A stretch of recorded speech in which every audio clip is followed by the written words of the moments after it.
पवित्र पवित्र पवित्र पवित्र सेनाधीश परमेश्वरा, आकाश आणि पृथ्वी निर्माण करता प्रभू परमेश्वरा, तुला उंचवते, तुला मान सन्मान गौरव देते.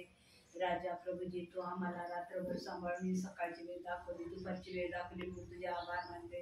तुझ्या नावाला धन्यवाद देते. प्रभूजी प्रभूजी, तू आम्हाला सांभाळतोस, आमच्या संगती राहतोस, म्हणून तुझे आभार मानतो. प्रभूजी, पाठकर तू पाठवलेले आहे बाप्पा, त्या पाठकाला ताबा तू घे बाप्पा. त्यांच्या संगती राहा, ते वचन सांगताना तू त्यांना मार्गदर्शन कर बाप्पा. प्रभूजी, त्यांच्या होटाला तू स्पर्श कर माझ्या राजा. प्रभूजी, त्यांच्याकडून येणं आशीर्वादित केलं आणि जायचंही तू आशीर्वादित कर माझ्या प्रभूजी. प्रभूजी, इथं बसलेल्या प्रत्येकावर तुझा आशीर्वाद पाठव. प्रभूजी, कळत न कळत काय चुका झाल्या असतील त्याची आम्हाला तू क्षमा कर बाप्पा. इथून पुढची वेळ मी तुझ्या हाती देते बाप्पा. तू आमच्या संगती राहा. प्रभूजी, काय चुकलं असेल तर आम्हाला तू क्षमा कर. जे काय अधिक मागितलं असेल त्याबद्दल मी क्षमा मागते. इथून पुढची वेळ मी तुझ्या हाती सोडते बाप्पा. दया कर.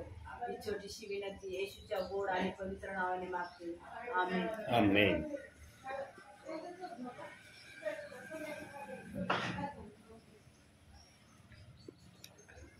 प्रियांनो, या अंतिम समयामध्ये अतिशय कोणत्याही वेळेला जसा नाजूक धागा असतो ना, ज्याची गॅरंटी नसते की तो कधी तुटन आणि कधी काय होईल सांगता येत नाही, अशा समयामध्ये देव बाप्पाने तुम्हाला ना आम्हाला आणलेलं आहे.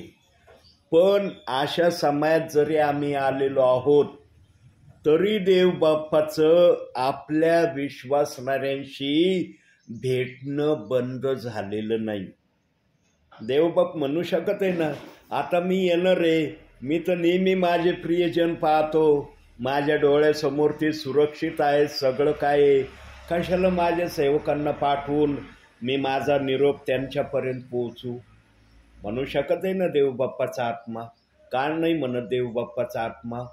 कारण देवबाप्पाला माहीत आहे सैतान इतका धूर्त आहे, जो स्वर्गामध्ये प्रभूच्या सानिध्यामध्ये राहू शकला नाही, तो पृथ्वीवर असलेल्या त्याच्या प्रियजनांना त्रास दिल्याशिवाय राहणार नाही. म्हणून इस्रायलाचा रक्षक आज या पृथ्वीवर ज्या ठिकाणी त्याला भेटण्याची इच्छा होते ज्यांना, त्यांच्यापर्यंत सेवकाच्याद्वारे, ब्रदरांच्याद्वारे, सेविकांच्याद्वारे तो आज गाठभेटी घेतोय. आणि जे आत्म्याच्या प्रेरणेने येतात त्यांची ओळख आहे ते फोन करून येत नाही. का हेच विधान देवबाप्पाने माझ्या मुखात ठेवलंय आत्म्याने येणाऱ्या सेवकाचं किंवा इतर जणांचं? कारण आमचा प्रभू फोन करून येणार आहे का आम्हाला घेऊन जाण्यासाठी? तो म्हणणार आहे का मी फोन करतो आणि मग तुम्हाला घ्यायला येतो, म्हणजे मला तुम्हाला उचलायला त्रास होणार नाही?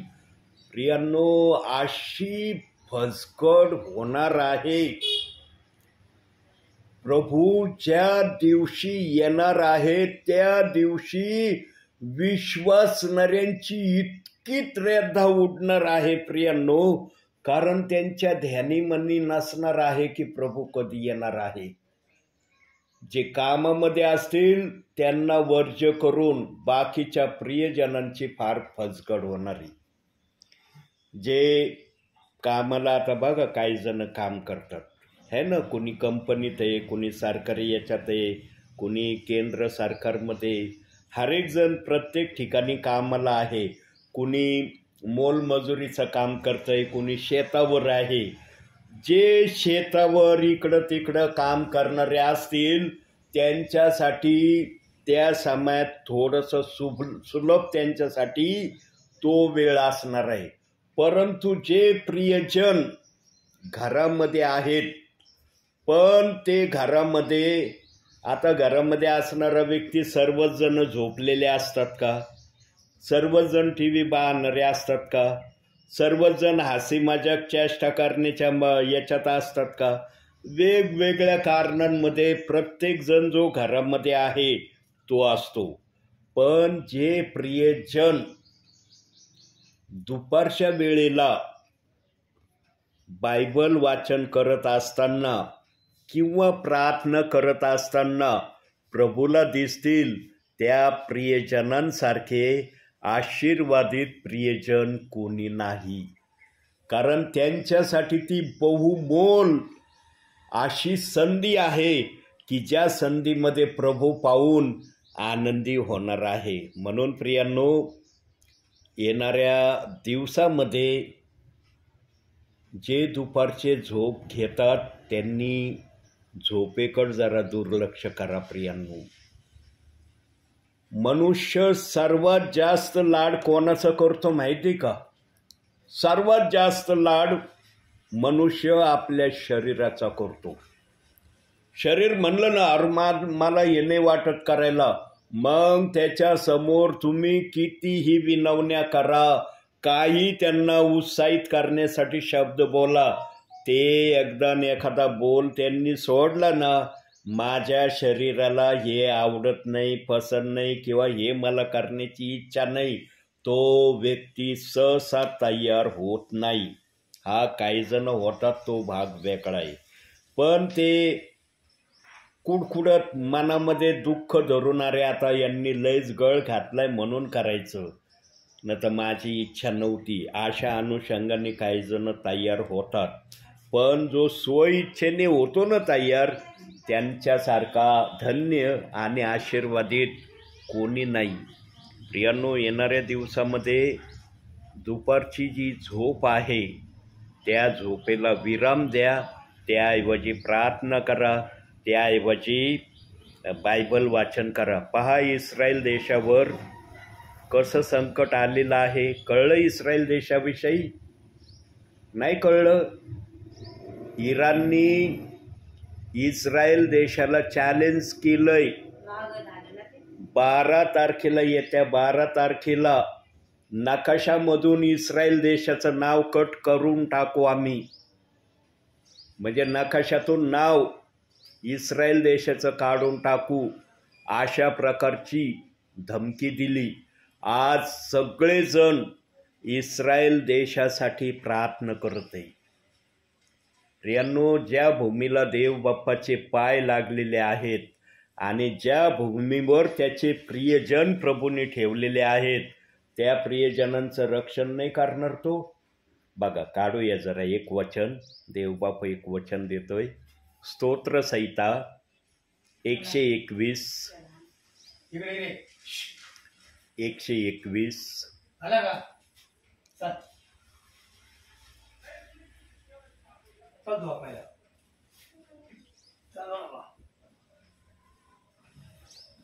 स्तोत्र 121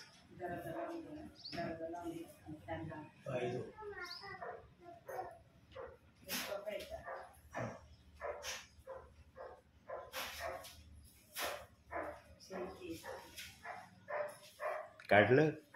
4थं वचन वाचा. पहा, इस्रायलाच्या रक्षकाला झोप लागत नाही व तो दुःखीही घेत नाही. आता पहा, इस्रायल देशावर 12 तारखेला घमासान युद्ध सुरू होणार आहे. जो देवबाप वचनातून बोलतो इस्रायलाच्या रक्षकाला झोप लागत नाही, तो डुलकी घेत नाही. आज एवढ्या जणांच्या प्रार्थना इस्रायल देशासाठी चालल्यात, इस्रायल देशातल्या प्रियजनांसाठी चाललेल्या आहेत. सांगा, देवबाप कार्य करेल का नाही? बघा, आता यहोशुवाचं पुस्तक काढा, 10वा अध्याय काढा यहोशुवाचा. इकडं अनुवादाच्या नंतर, जुन्या करारात अनुवादानंतर यहोशुवा. हा, जा इकडं अजून बरेच जा. हा, 10वा अध्याय.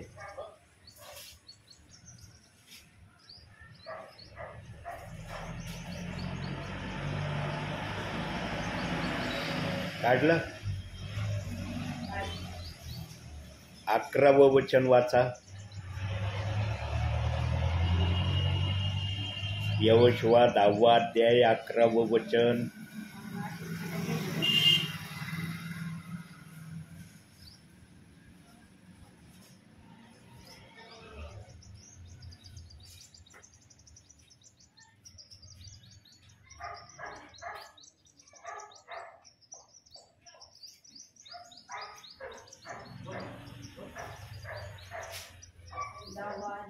11वं वचन.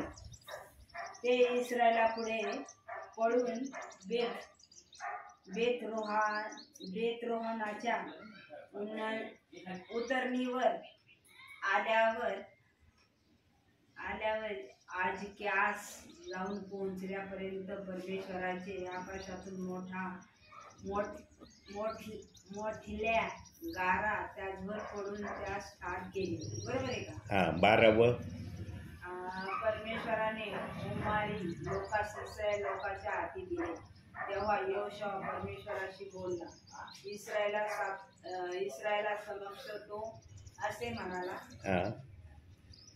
काय म्हणाला? हे सूर्या. बरोबर आहे ना? हे सूर्या गिबोनावर स्थिर हो. हे चंद्रा तू आयलोनच्या खोऱ्यावर स्थिर हो. 13वं.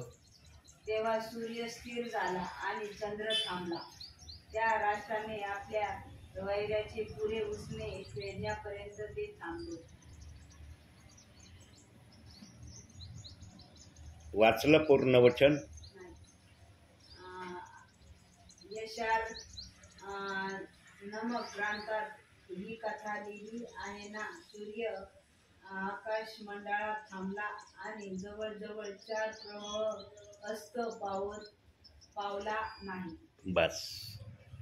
प्रियांनो, आज इस्रायल देशाला मी यूट्यूबवर पाहतोय की ते जे समाचार प्रचारक आहेत, अधिकारी, ते सांगत आहे की इस्रायल देशाला 4ही बाजूने घेरण्याचा प्रयत्न चाललेला आहे.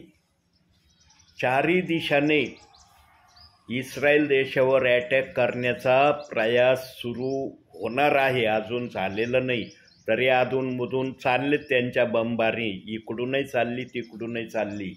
परंतु 12 तारखेला सर्वात मोठं युद्ध इस्रायल बरोबर होणार आहे. आणि प्रियांनो, आज आम्हाला प्रभूने त्याचं हृदय दिलेलं आहे. ठीक आहे, आमच्या भाषा वेगळ्या आहेत, आम्हाला त्यांची बोलीभाषा कळत नाही, आमची बोलीभाषा त्यांना समजत नाही. पण त्यांच्या हृदयात जो येशू आहे तोच येशू आमच्याही हृदयात आहे ना. काही येशू वेगवेगळा आहे. यांच्या हृदयात वेगळा येशू आहे, आमच्या हृदयात वेगळा येशू आहे. प्रियांनो, आमच्यासाठी फक्त प्रार्थना करणं हे एक माध्यम देव बाप्पाने ठेवलेलं आहे. आणि प्रार्थना असंभव गोष्टीला संभव करण्यास समर्थ आहे. प्रियांनो, जो आत्म्याच्या प्रेरणेने प्रभूमध्ये चालतो ना, तो प्रार्थना केल्याशिवाय राहत नाही. 24 तासात एकदा का होईना देवाचा आत्मा त्यांना प्रार्थना करण्यासाठी उत्तेजन देत असेल. प्रियांनो, आमच्या जीवनाला जर प्रार्थना नाही ना, तर आमच्या जीवनाला अर्थ नाही. आणि आमच्या जीवनाला जर बायबल वाचन नाही ना, तर आमचं प्रभूमध्ये राहणं बरोबर नाही. काय ऐकले शब्द तुम्ही प्रियांनो? जेव्हा आत्मा बोलतो तेव्हा आत्मा त्याच्या मनातल्या ज्या गोष्टी आहे त्या तो सांगतो. प्रियांनो, संकट येणार आहे हे मत्ते 24:21 मध्ये प्रभूने सांगून ठेवलेलं आहे. कारण संकटाचं कशी सुरुवात असणार आहे, ते संकट किती भयानक असणार आहे, याची सर्व माहिती त्या वचनात देव बाप्पाने दिलेली आहे. पण देव बाप्पाने विश्वासणाऱ्यांना वाचण्याचा पर्याय प्रार्थना पण ठेवलेला आहे. जेव्हा पेत्र तुरुंगामध्ये होता तेव्हा मंडळीने त्यांच्यासाठी प्रार्थना केली आणि प्रार्थनेच्या माध्यमातून पेत्र जेलमधून बाहेर आला असं वचन सांगतं. सिलास आणि पाऊल जेव्हा कैदेमध्ये होते, मध्यरात्रीच्या वेळेला जेव्हा ते प्रार्थना करायला लागले, त्यावेळेस सिलास आणि पाऊलाची देखील जेलमधून सुटका झाली असं वचन सांगतं. का या घटना आमच्यासाठी प्रभूने ठेवल्या? कारण प्रार्थना कोणत्याही गोष्टीला परिवर्तनामध्ये बदलण्यास समर्थ आहे. प्रियांनो, शांतता असावी हे सर्वांना आवडतं, परंतु अंतिम समयामध्ये ती शांतता सर्व ठिकाणी दिसणार नाही. त्यासाठी आम्ही जागृत राहणं आणि एकमेकांसाठी प्रार्थना करणं हेच आमचं या समयामध्ये आद्य कर्तव्य आहे. पण भावी जीवनामध्ये जेव्हा मी सेवेमध्ये गेलो, सेवेमध्ये फिरत आहे, तेव्हा मला असं काही ठिकाणी दिसून आलंय प्रियांनो, की काही विश्वासणारे स्वतःसाठी प्रार्थना करत नाहीत, स्वतःसाठी, स्वतःच्या परिवारासाठी प्रार्थना करत नाही. सांगा, जे विश्वासणारे स्वतःसाठी, स्वतःच्या परिवारासाठी जर प्रार्थना करत नाही, ते विश्वासणारे इतर जणांसाठी प्रार्थना करत असतील? म्हणता येईल की ते इतर जणांसाठी प्रार्थना करत असतील. हा, काही विश्वासणारे असे पण मी पाहिले की ते स्वतःसाठी, स्वतःच्या परिवारासाठी प्रेयर न करता ते दुसऱ्यांसाठी गुडघ्यावर येऊन मध्यस्थीच्या प्रार्थना दिवसातून एकदा का होईना करणारे मला दिसले. प्रियांनो, हर प्रकारच्या विश्वासणाऱ्यांपर्यंत देव बाप्पाने मला नेलेला आहे आणि हर विश्वासणाऱ्यांचा अनुभव माझ्याजवळ देवाने ठेवलाय. पण जेव्हा पवित्र आत्म्याला योग्य वाटतं की हे या ठिकाणी सांगितलं जावं, तेव्हाच या दासाच्या मुखातून हे शब्द निघतात. प्रियांनो, आज सगळ्यांचं लक्ष इस्रायल देशाकडे लागलेलं आहे की 12 तारखेला जे घमासान युद्ध होणार आहे, इस्रायल देशावर जे काय त्यांना घेराव चाललेला आहे, जे काही युद्धासाठी इराण आणि त्यांच्या सहकाऱ्यांनी जे इस्रायलला घेराव घालण्याची तयारी सुरू केली, त्या युद्धामध्ये देव बाप्पाने इस्रायलला सहाय्यता करावी यासाठी आज विश्वासणारे प्रार्थना करत आहे. प्रियांनो, हानी कोणालाच मान्य नाही आहे, हानीच्या पक्षामध्ये कुणीच नाही आहे, परंतु अंतिम समयच असा आहे की या समयामध्ये हानी दिसणार आहे. प्रभूंनी सांगून ठेवलंय, राज्य राज्यावर, देश देशावर लढाईसाठी उठणार आहेत. देव बाप्पांनी जे वचनच सांगितलेलं आहे प्रियांनो, देव बाप्पाचं वचन पूर्ण झाल्याशिवाय राहणार नाही. पण देव बाप्पाने आम्हाला याच्यातून वाचण्याचा पर्याय पण सांगितलेला आहे. बघा प्रियांनो, आज काही विश्वासणाऱ्यांना वाटतं की मी असं जर पाप केलं तर ते पाप माझ्या नावावर मी सदैव आठवीत राहीन. परंतु प्रियांनो, देव बाप कोणत्या पापाची आठवण आपल्या मनामध्ये ठेवतो हे आज काही विश्वासणाऱ्यांना माहिती नाही. काही विश्वासणाऱ्यांना त्याची कल्पना नाही. एखाद्याला वाटतं की मी असं XYZ एखादं पाप केलं म्हणजे ते पाप मी सदैव माझ्या डोळ्यासमोर ठेवून प्रभू समोर त्या पापाचं स्मरण करत राहील आणि प्रभूकडे त्या पापाविषयी क्षमा मागत राहील. परंतु देव बाप्पाने पापाच्या कोणतं पाप आपल्या स्मरणात ठेवण्याचं ठरवलंय ते वचनात सांगितलंय. प्रभू याशे बाकी तुमचे कुठलेही पाप असू द्या, कसेही पाप असू द्या, ते न आठवणाऱ्या समुद्रात प्रभू तुम्ही न सांगता प्रभू टाकून देतो.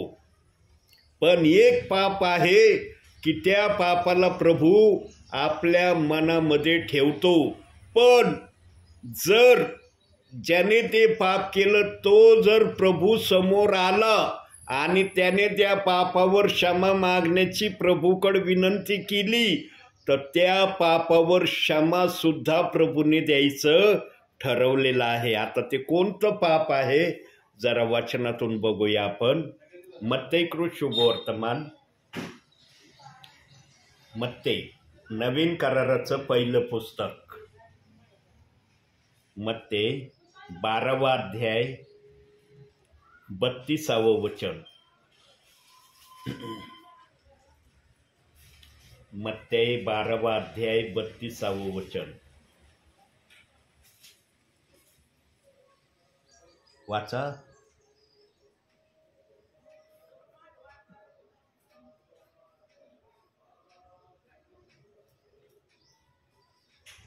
मनुष्याच्या पुत्राविरुद्ध कोण काही बोलले तर त्याची त्याला क्षमा होईल, परंतु जो कोणी पवित्र आत्म्याविरुद्ध बोलेल त्याची त्याला क्षमा होणार नाही, या योगी नाही व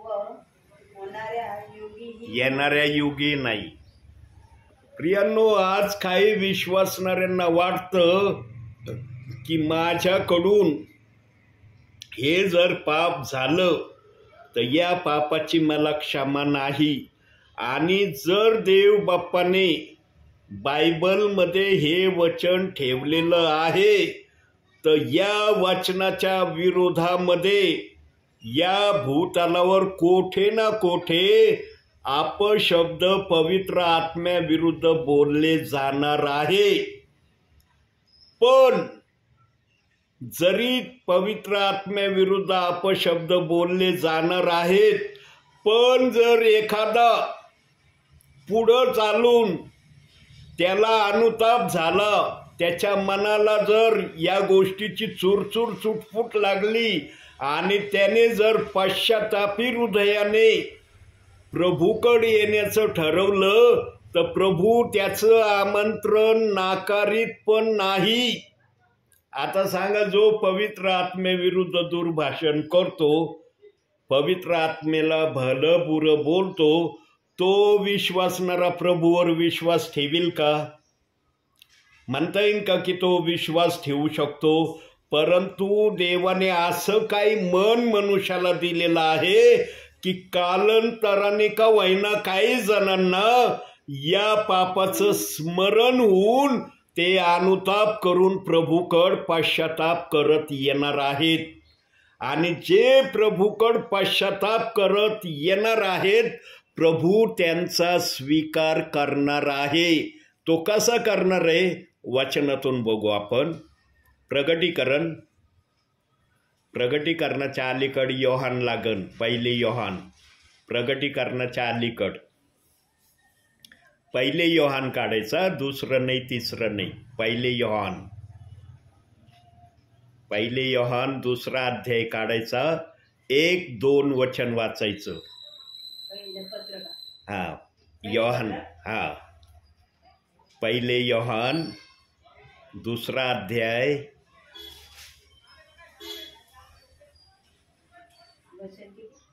1-2. बायबल वाचत नाही काय तुम्ही? लय पानं चिटकलेले आहेत.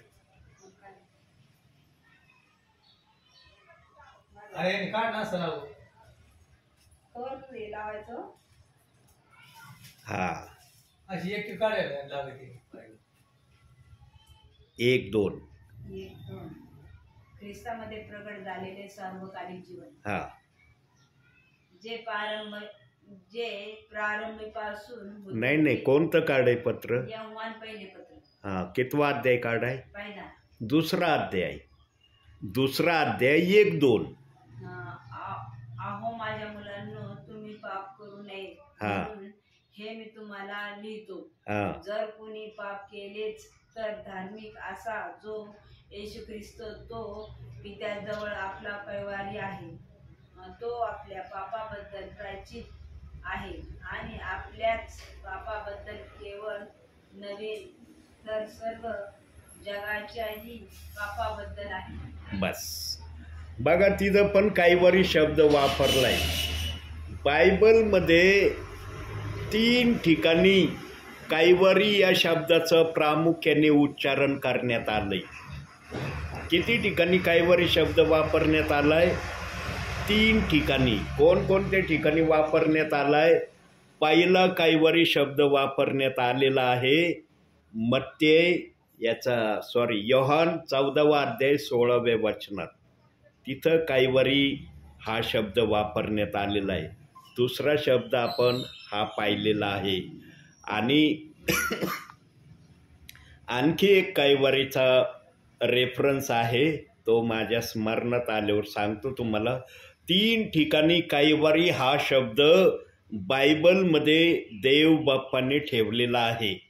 का बरं देव बाप्पाने कैवारी या शब्दाचं उच्चारण बायबलमध्ये केलेलं आहे?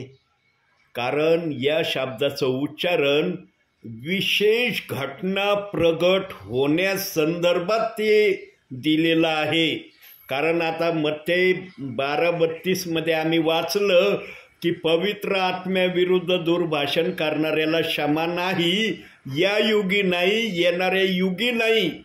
आणि ज्यांना वचन माहीत नसतं ना प्रियांनो, ते प्रियजन हे शब्द ऐकून म्हणतात, अरे आता मला क्षमा नाही, मला क्षमा नाही, मग कशाला या देवात राहायचं? जो देव माझ्या पापाची क्षमा करत नाही, मग त्या देवामध्ये राहण्यात माझा काय अर्थ नाही. म्हणून काही विश्वासणारे कायमस्वरूपी प्रभूपासून दूर जातात. पण ज्यांना वचन माहिती आहे, जे वचन वाचतात, म्हणून मी नेहमी सांगतो, आम्ही नवीन करार नियमितपणे वाचला पाहिजे. प्रियांनो, मी असं म्हणत नाही की जुना करार वाचला नाही पाहिजे. जुना करार पण तुम्ही वाचा, पण नवीन करारामध्ये येशूने ज्या नवीन घटना आमच्यासाठी ठेवल्या आहेत त्या आमच्या स्मरणात राहिल्या पाहिजे. काही जण या भूतलावर असे आहेत प्रियांनो की ते पवित्र आत्म्याविरुद्ध दुर्भाषण करणार आहेत, किंवा काही जणांनी केलेलं आहे. ज्यांनी केलेलं असेल, आता मी काय सर्वत्र आहे का पाहायला? कुणी केलंय, कुणी नाही केलं? आज पवित्र आत्म्याविरुद्ध दुर्भाषणाला क्षुल्लक गोष्टीबद्दल नाही. आमच्या चुका होतात किंवा काय होतात, आम्ही संदेशामध्ये निरनिराळ्या प्रकारे पवित्र आत्म्याला दुखावण्याविषयीचे शब्द ऐकतो. पवित्र आत्म्याला दुखवणारे शब्द फक्त ते आहेत जे मत्तेय 12:32 मध्ये देव बाप्पाने सांगितले आहेत. आणि ते शब्द ज्याच्या मुखातून निघतील, अपशब्द, देवाला पसंत न पाडणारे शब्द, पुत्राला न आवडणारे शब्द, पवित्र आत्म्याला राग येणारे शब्द ज्यांच्या मुखातून निघतील प्रियांनो, मग ते कसे निघतील, कोणत्या स्वरूपाचे निघतील, जो ते दुर्भाषण करील त्यालाच माहीत असणार आहे. आम्ही ऐकायला इतका की तो काय दुर्भाषण करतोय, काय बोलतोय, पवित्र आत्म्याला काय शब्दांनी दुखवितय, आम्हाला माहिती नाही. पण ज्यांनी कुणी पवित्र आत्म्याला दुखावलेलं असेल त्याच्यासाठी क्षमेचा मार्ग देव बाप्पाने ठेवलेला आहे. पण काही सेवकगण असे मागील दिवसामध्ये म्हटलेले आहेत की तिथं लिहिलं या युगी क्षमा नाही, येणाऱ्या युगी क्षमा नाही. त्यामुळं काही जण सेवकांचा शब्द ऐकून दुःखी झालेले प्रियांनो, आणि काही जणांनी तर प्रभूला सोडून देण्यापर्यंतची हरकत प्रभूला दाखवण्यापासून माघार त्यांनी घेतली नाही. प्रियांनो, आमचा देव जर मंद क्रोध आहे, तो क्षमा करणारा आहे, तर त्याने त्या पापावर क्षमा मिळवण्याचा मार्ग येशू ख्रिस्ताच्या द्वारे ठेवलेला आहे. पण ज्यांना वचन माहीत असेल त्यांनाच ती करण्याची संधी मिळेल. ज्यांना वचन माहिती नसेल तो येईल का, अरे बाबा या युगी क्षमा नाही, येणारे युगी क्षमा नाही, संपला माझा खेळ, आता कशाला या देवात राहू. प्रियांनो, सैतान नेहमी माणसाचं मन विचलित करतो. म्हणून आम्ही प्रभूच्या संपर्कामध्ये प्रत्येक क्षणाला राहणं गरजेचं आहे. म्हणून इस्रायलाच्या रक्षकाला रात्रंदिवस झोप लागत नाही आमच्यासाठी, न तर तो आराम नाही करू शकत का?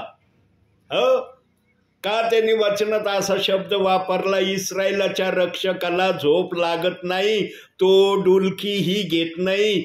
या कारणामुळं घेत नाही प्रियांनो, जे प्रियजन अतिशय निराश झालेले आहेत, अतिशय त्यांनी आशा सोडून दिली की आता मला प्रभूच्या संगती राहण्याचा कोणताच मार्ग उरला नाही, त्या प्रियजनांसाठी देवाने मार्ग ठेवलेला आहे. पण त्या प्रियजनांना हे वचन माहीत असणं गरजेचं आहे, किंवा सेवकाने या वचनाचा अर्थ वचनातून सांगितलेला असला पाहिजे. एकच आमच्यासाठी मध्यस्थी आहे, त्या ठिकाणी सांगितलंय येशू ख्रिस्त, आणि अखिल जगाच्या पापासाठी आहे. तेच एकमेव असं पाप आहे, या पापाची मध्यस्थी तो पित्याला करू शकतो आणि पित्याचं मन आमच्यासाठी वळवू शकतो आणि आम्हाला त्या पापावर क्षमा मिळू शकते.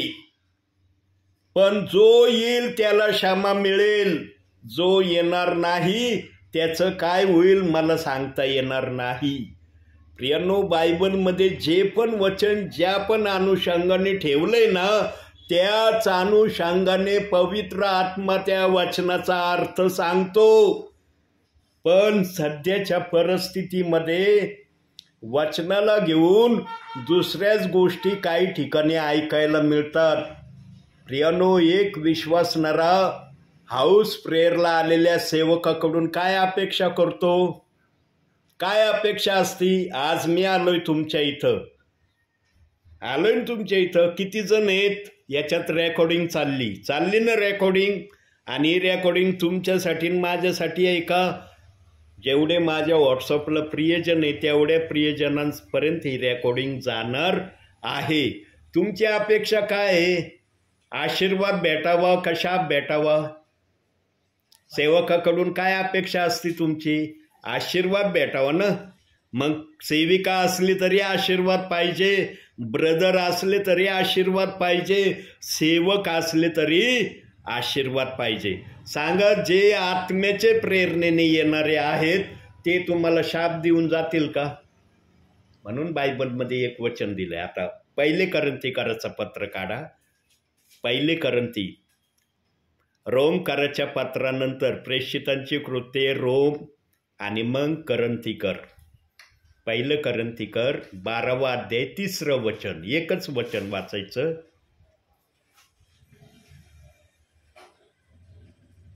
1 करंथीकराचं पत्र 12वा अध्याय 3रं वचन.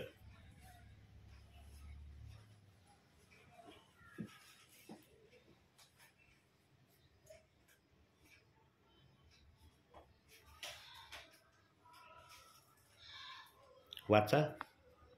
यास्तव मी तुम्हास कळवितो की देवाच्या आत्म्याच्या योग्य बोलणारा कुणीही येशू शापित आहे असे म्हणत नाही, आणि पवित्र आत्म्याच्या योग्य बोलल्या वाचून कोणालाही येशू हा प्रभू आहे असे म्हणता येत नाही. आता सांगा, जे सेविका, ब्रदर, सेवक प्रभू ज्या पण घरी आत्म्याच्या प्रेरणेने पाठविल त्यांच्या मुखातून येशू शापित आहे ह्या संदेश ते देतील का विश्वासणाऱ्यांना? पाहिलं का कुणी असं की एखादा ब्रदर, एखादी सेविका, एखादा सेवक आले आणि त्यांनी खुलेआम या वचनाप्रमाणे त्यांना सांगितलंय? प्रियांनो, जो पण आत्म्याच्या प्रेरणेने येतो तो आत्म्याची भाषा बोलतो, पण ती आत्म्याची भाषा कशी आहे हे तुम्ही समजून घ्या. काही जणांना वाटतं एकच तऱ्हेची आत्म्याची भाषा असावी. जर एकच तऱ्हेची आत्म्याची भाषा असावी असं वाटतं, मग देव बाप्पांनी 9 कृपादान का ठेवले? 9 कृपादानाला एक आत्मा का चालवतो? 9 कृपादानांना 9 आत्मे का नाही चालवीत? प्रियांनो, काही गोष्टी समजून घेण्याच्या असतात. काही जणांना वाटतं मी असा संदेश देतो ना सर्वांनी असाच संदेश द्यावा. अरे आताचे बोट देवाने सारखे नाही ठेवले का? देवाने छोटे मोठे बोट ठेवले याचं विशेष कारण आहे. देवबाप सर्व बोट एकसारखे ठेवू शकत होता, कारण आमच्या देवबाप्पाचेच बोट एकसारखे नाहीत, म्हणून देवबाप्पाने आमचे बोट असे ठेवले. म्हणून वचनात सांगितले ना की आपल्या प्रतिरूपाचा आपल्याशी सदृश्य असा मनुष्य त्याने मातीचा घडविला. म्हणजे त्याचं जे रंगरूप आहे तेच रंगरूप मातीला परमेश्वराने दिलं असं वचन सांगतं. प्रियांनो, काही गोष्टी समजण्याच्या असतात. म्हणून संदेश जो विश्वासणाऱ्याला 3 प्रकारचे संदेश ऐकायला मिळत नाही ना प्रियांनो, त्या विश्वासणाऱ्याचा आत्मा एखाद्या प्रकारच्या संदेशाचा उपाशी आहे आज. आणि बहुसंख्य चर्चमध्ये, बहुसंख्य मंडळांमध्ये आज प्रियांनो एकच जण संदेश देतात, एकच जण संदेश देण्याची तयारी ठेवतात. असं वचनात कुठंही सांगितलं नाही. 12वा अध्याय काढाय ना, आता थोडं एक पान उलटा पुढं जा, 14वा अध्याय काढा. 14वा अध्याय पहिली करंथीकर 14वा अध्याय काढा आता, आणि एक वचन वाचा. तिथं मला दाखवतो ते वचन.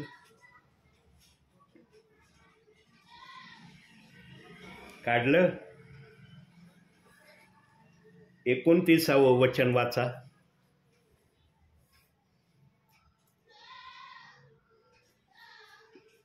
चौदावा अध्याय 29वं वचन करंथीकर. संदेश देणाऱ्या दोघांनी किंवा तिघांनी बोलावे आणि इतरांनी निर्णय करावा. आज बहुसंख्य चर्चमध्ये, बहुसंख्य मंडळांमध्ये 2 किंवा 3 संदेश देत नाही. का प्रभूंनी 2 किंवा 3 मान्यता दिली? 4 आणि 5ची का मान्यता दिली नाही?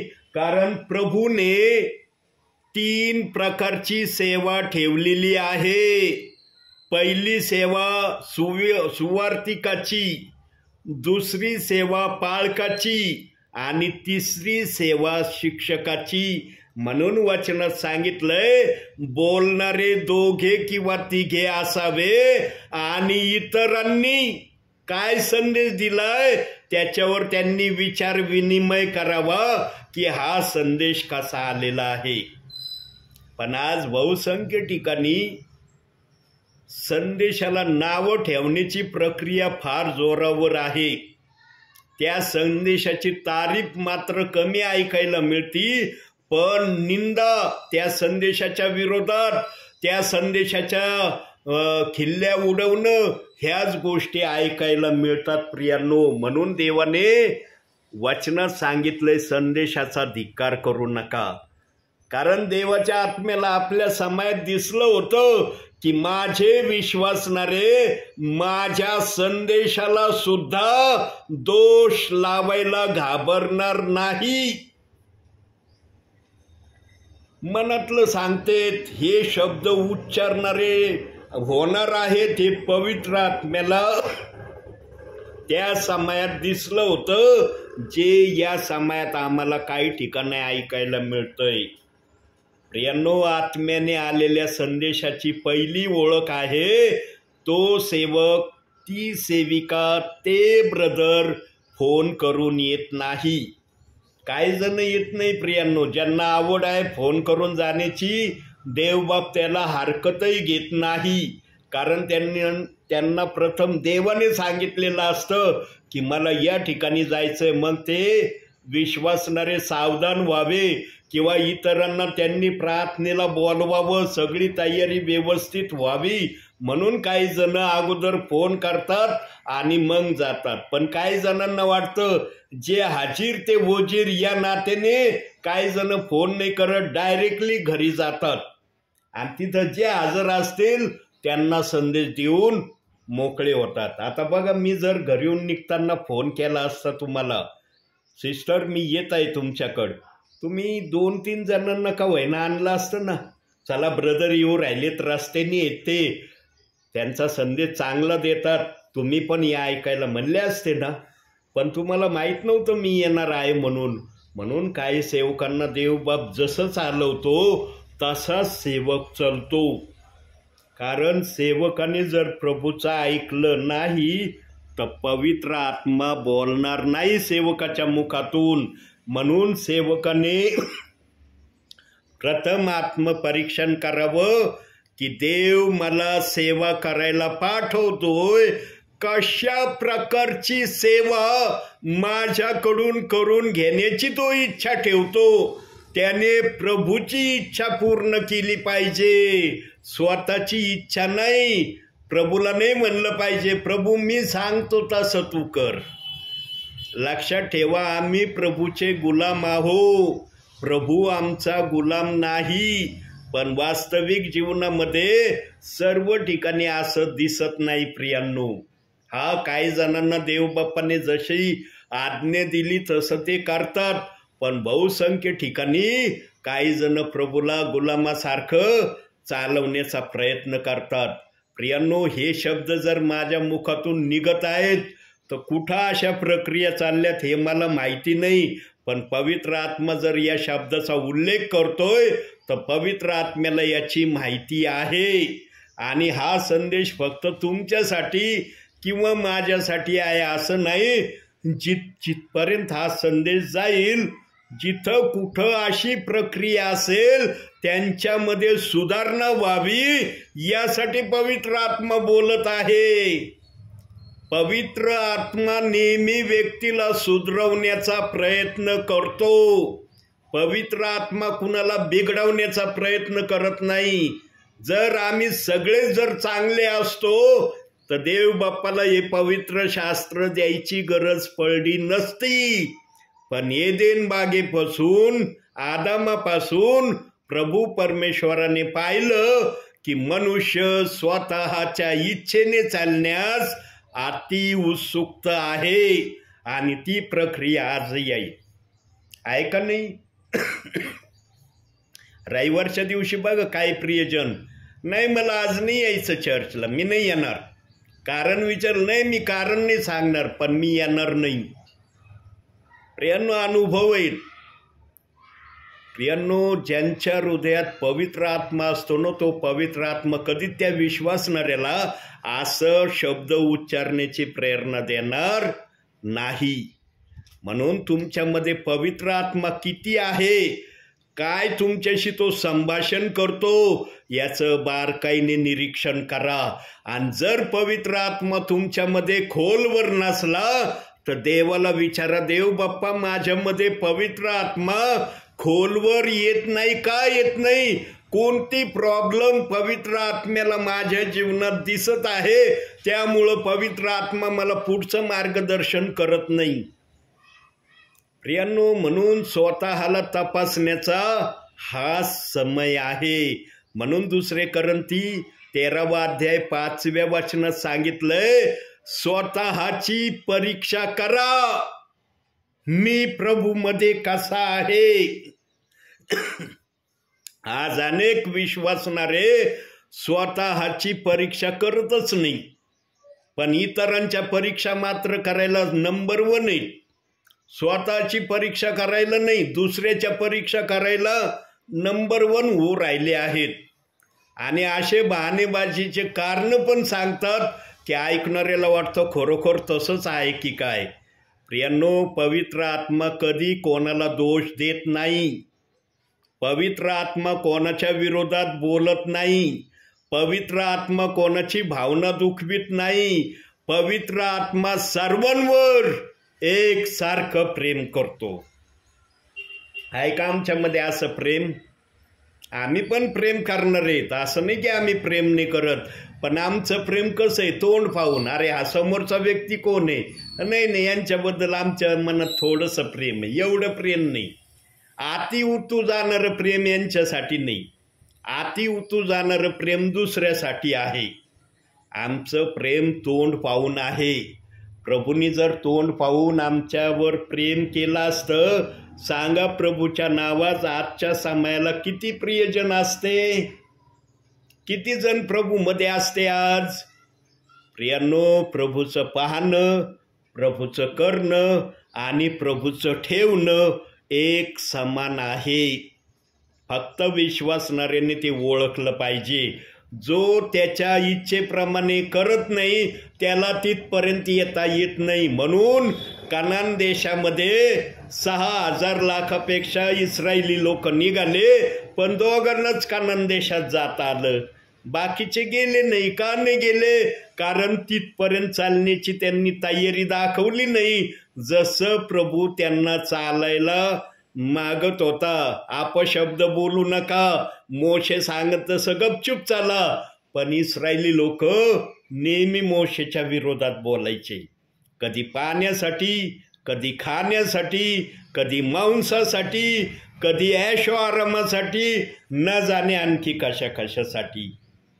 काही जण तर म्हणायचे आम्ही त्या फारोच्या गुलामगिरीत मजेत होतो, तिथं काम धंदा करावा लागायचा, सक्ती होती, पण जेवण वेळच्या वेळेला होतं. इथं रानात तू आणलंस, इथं जेवण भेटतं का नाही, आणि भेटलं तर ते पण पोटभर भेटतं का नाही याची शाश्वती नाही. अशा दुगदुगीमध्ये काही इस्रायली लोक असायचे. म्हणून काही जणांचं कनान देशापर्यंत जाणं झालं नाही. आजही भावी काळामध्ये तेच चाललंय का वेगळं चाललंय?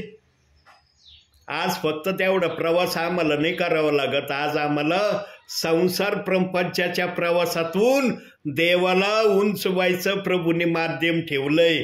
किती जण संसार प्रपंचामधून देव बाप्पाला उंच करीत येतात.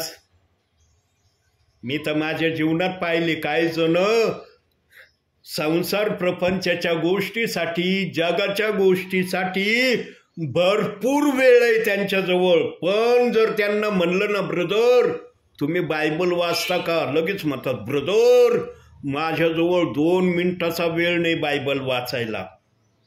इथपर्यंत देवबाप्पाने मला विश्वासणाऱ्यांपर्यंत घेऊन गेलेला आहे. आणि त्या विश्वासणाऱ्यांचे हे शब्द ऐकले जे पवित्र आत्मा माझ्या मुखातून बोलला. सांगा प्रियांनो, ज्यांच्याजवळ प्रभूसाठी 2 मिनिटाचा वेळ नाही त्यांचं स्वर्गामध्ये जाणं कसं होईल? छाती ठोकून सांगते प्रभू आलं ना, मला प्रभू घेऊन जाणार आहे. अरे खात्रीने प्रभू तुला घेऊन नाही जाणार. स्वर्गाच्या दरवाजापर्यंत आणीन, आतमध्ये नाही. आतमध्ये नाही येऊ शकत तू, कारण वचनाप्रमाणे आचरण नाही केलं. बाहेर थांब. आणि मग चौकीदार उभाच आहे, चौकीदार पेत्र, तो लगेच म्हणन तुमच्यासाठी नो एंट्रीचा बोर्ड आहे. राजा येईल, तो सांगल त्याप्रमाणे करा. मग अंगण आणि स्वर्ग जे प्रगटीकरणात सांगितलेलं आहे त्याप्रमाणे विश्वासणारे काही जण अंगणात थांबणार आहेत, काही जण स्वर्गात जाणार आहे. पण एकाही विश्वासणाऱ्यांचा नाश होणार नाही. जर एखाद्याचा नाश झाला तर तो कसा होईल त्याचं प्रावधान वचनामध्ये दिलंय. शेवटचं वचन बघू आता आपण. कोणतं पुस्तक काढायचे? कारण ती पुढं जा. इब्रीकराचं पत्र लागेल. इब्रीकराचं जा पुढं, जा पुढं, जा पटपट पटपट जा. खूप पानं, उलटा उलटा उलटा पानं, उलटा. पुस्तकाचं नाव सांगा फक्त मला. हां, इब्री आलं ना. 12वा अध्याय काढा. 12वा अध्याय 3रं वचन वाचा. ज्याने आपणा विरुद्ध पाप करण्याची केलेल्या इतका विरोध सहन केला त्याने तुला. नाही कोणता अध्याय काढाय? इब्री. हां, 12वा अध्याय 3रं वचन. सॉरी, 3रा अध्याय 12वं वचन. क्षमा करा, क्षमा करा. 3रा अध्याय 12वं वचन. मला बघू दे आता. बंधुजन, या शास्त्रलेखात पवित्र आत्म्याने म्हटल्याप्रमाणे जिवंत देवाला सोडून द्यावे असे अविश्वासाचे दुष्ट मन तुम्हातील कोणत्याही होऊ नये म्हणून जपा. जो कुणी देवाला पूर्णपणे सोडून देईन, देवाचा ऐकणार नाही, देवाच्या सांगण्याप्रमाणे वागणार नाही, त्याला जावं लागेल. कारण त्याने संबंधच देवाबरोबर तोडून टाकला. तो देवाचा राहिलंच नाही. त्याच्या हृदयात देव त्याने होता पण काढून फेकून दिला. नको राहू माझ्या हृदयात, तुझा माझा संबंध काही नाही. मग देवबाप पण म्हणतो तू मला ओळखीत नाही तर मी पण तुला ओळखीत नाही. शुभवर्तमानामध्ये बोललंय ना प्रभू काही ठिकाणी अशा अनुषंगाने. शास्त्री सदुकी परुषी प्रश्न विचारायचे तेव्हा येशू म्हणायचा माझ्या या प्रश्नाचं उत्तर द्या. तर शास्त्री सदुकी परुषांना उत्तर देता येत नव्हते. ते म्हणायचे आम्ही तुला याचं उत्तर देऊ शकत नाही. मग येशू पण म्हणायचा मी कोणत्या अधिकाराने हे सर्व कार्य करतोय प्रभूचं हे मी पण तुम्हाला सांगणार नाही. येशू ख्रिस्ताच्या मुखातून निघालेले आज सकाळी बायबल वाचन करत असताना 21व्या अध्यायात मत्तेच्या मी वाचला हा शब्द, आज सकाळी वाचलाय. प्रियांनो, जो देवाला मरेपर्यंत सोडणार नाही तेच विश्वासणारे नरकात जाणार नाही. जे विश्वासणारे देवाला सोडून देतील, देवाबरोबरच संबंध ठेवणार नाही, मग सांग प्रभू कसं वागन त्यांच्याशी. म्हणून प्रियांनो, पवित्र आत्मा जे पण सांगतो, जे पण बोलतो ते पवित्र आत्म्याला माहीत आहे. पवित्र आत्मा माग बोललाय की एकाही विश्वासणाऱ्याचा नाश होणार नाही. हे विधान पवित्र आत्म्याचं ते करेक्ट आणि खरं आहे. पण जे विश्वासणारे देवाला सोडून देतील, देवाबरोबरच राहणार नाही, देवाशी नातं तोडतील, देवाला परक समजतील, सांगा देव त्यांच्याबरोबर राहील का? म्हणून नीतिसूत्रे 24:16 सांगितलंय माझा विश्वासणारा 7 वेळेस जरी पडला तरी मी त्याला उठून उभं करीन. म्हणजे त्याने 7 वेळेस प्रभूला सोडून दिलं, 7ही वेळेस तो प्रभूकडे आला तर प्रभू त्याला मान्य करीन. पण जो कोणी प्रभूला स्वीकारायला प्रभूकडे येणारच नाही, मग प्रभू त्याचा न्याय कसा करील? न तर काही जण म्हणतो ब्रदर मागील संदेशात तुम्ही म्हणले होते एकाही विश्वासणाऱ्याचा नाश होणार नाही, पण आज तो तुम्ही म्हणू राहिले की काही विश्वासणाऱ्यांचा देव नाश करणार आहे. नाश कोणाचा होईल? जे देवाला सोडून देतील, देवाकडे येणार नाही, त्यांचा नाश होईल. मी पण माझ्या भावी जीवनात प्रियांनो, मी नेहमी माझे उदाहरणं देतो. मला माझे उदाहरणं द्यायला ना देवाचा आत्मा इतका आनंद देतो ना, आणि मी जल्लोषाने सांगतो, मी लाजत नाही प्रियांनो. काय सेवक ना स्वतःचं सांगायला लाजत येत, भीतेत, अरे मी असं बोललो तो काय होईल. अरे आपल्या हृदयातलं ओझं जेवढं तुम्हाला हलकं करण्याची संधी पवित्र आत्मा देईल ना, तेवढा संधीचा फायदा उचला.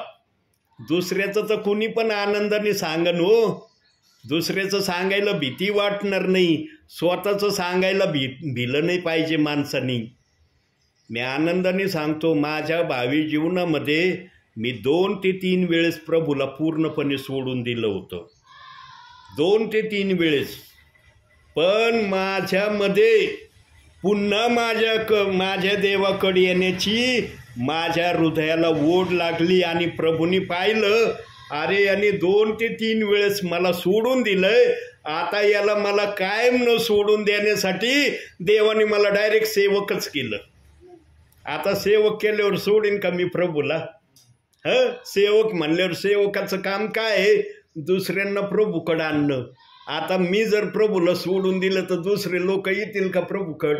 म्हणून देवबाप्पांनी ठरवलं अरे 2 ते 3 वेळेस मला सोडून दिलंय ना, आता याला मी सेवकाचा दर्जा देईन आणि मग बघूया सोडतो का. जेव्हा प्रभूंनी मला सेवकाचा दर्जा दिला प्रियांनो, तेव्हापासून आजच्या या समयापर्यंत मी माझ्या देवाला सोडून देण्याची चूक केलेली नाही. भविष्याचं मला सांगता येत नाही, कारण आता आमचं प्रभूच येणार आहे. त्यामुळं भविष्य आता फक्त प्रभू येण्याचंच आम्ही सांगू शकतो. प्रियांनो, देवाला कळतं कोणत्या व्यक्तीला माझ्या नावात कायमस्वरूपी स्थिर ठेवण्याचं. आणि मी जे 2 ते 3 वेळेस प्रभूला सोडलं ना, कोणाच्या तरी टेन्शनमुळं सोडलं. मी स्वतःहून प्रभूला सोडलं नाही प्रियांनो. कुणीतरी मला टेन्शन देत होतं, हे सोडून दे तर तुझं माझ्याबरोबर राहणं होईल. आणि त्या टेन्शनमुळं मी 2 ते 3 वेळेस प्रभूला सोडलं. प्रियांनो, एखादी गोष्ट गुप्त ठेवणी यात देवाचं गौरव आहे असं म्हणतं ना वचन. म्हणून पवित्र आत्मा त्या व्यक्तीचं नाव नाही सांगत, पण त्या व्यक्तीच्या टेन्शनमुळं मी 2 ते 3 वेळेस माझ्या जिवंत देवाला सोडून दिलं. पण देवाने ठरवलं आता त्या व्यक्तीचं टेन्शन याला होऊ नये, म्हणून देवाने मला डायरेक्ट सेवक केलंय. आणि आजपर्यंत मी सेवा प्रभूची करतोय. प्रियांनो, आमचा देव इतका चांगला आहे, इतका चांगला आहे, त्याचं वर्णन करण्याकरता आमच्याजवळ शब्द नाही. पण आमचे जे तुटके फुटके शब्द आहेत त्या शब्दाला देवबाप ऐकण्यासाठी उत्सुकता असतो प्रियांनो. म्हणून भावी जीवनात जगत असताना प्रियांनो, आता या ठिकाणी प्रभू आला आहे ना, या घरात आलाय ना, भावी जीवनामध्ये चढ उतार तुमच्या पण येतील. त्यावेळेस फक्त देवाला सोडून देणे एवढं मोठं पाप करू नका. आणि संकटामध्ये तर देवाचा धावा करा. कुणाचा धावा करू नका, पालकाचा करू नका, ब्रदराचा करू नका, सिस्टराचा करू नका धावा. फक्त देवाचा धावा करा. 24 तासात एकदा का होईना देवाकड रडून म्हणा किंवा कशी म्हणा प्रार्थना करा. अहो, राजाचं मन वाहणाऱ्या पाण्याच्या पाटासारखं बदलवणारा तो देव आहे. कार्य केल्याशिवाय राहणार नाही. पण तुमची प्रार्थना विश्वासाची असली पाहिजे.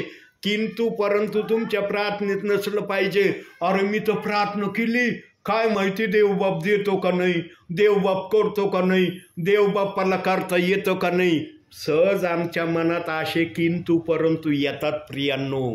म्हणून येशू म्हणला, तू विश्वास धरून जर या डोंगराला त्या ठिकाणावरून उपटून समुद्रात टाकीला जा असं म्हणशील तर तुझ्या विश्वासाप्रमाणे समुद्रामध्ये डोंगर येऊन पडन. काय येशूने उदाहरण दिलं? कारण आमच्या प्रार्थनेमध्ये अविश्वास नसला पाहिजे, विश्वास असला पाहिजे. मी जे मागितलंय माझा देव मला देणार आहे. हा वेळ लागन देवाला द्यायला, पण माझा देव माझं हे मागणं अमान्य करणार नाही. मला मिळाल्याशिवाय राहणार नाही. आम्ही धीराने नेटाने त्या समयापर्यंत वाट पाहिली पाहिजे. काही जण वाट पाहत नाही, धीराने धीर धरत नाही, म्हणून ते विचलित होतात आणि प्रभूच्या विरोधात अपशब्द बोलतात. ख्रिस्ती जीवनामध्ये अनेक अनुभव आहेत प्रियांनो. फक्त चांगली वृत्ती ठेवा. देव तुम्हाला चांगले रस्ते, चांगले विचार आणि चांगल्या गोष्टी सांगितल्याशिवाय राहणार नाही. म्हणून आजच्या छोट्याशा संदेशातून देवबाप तुम्हाला आणि मला भरपूर आणि भरपूर आशीर्वाद देव. आमेन.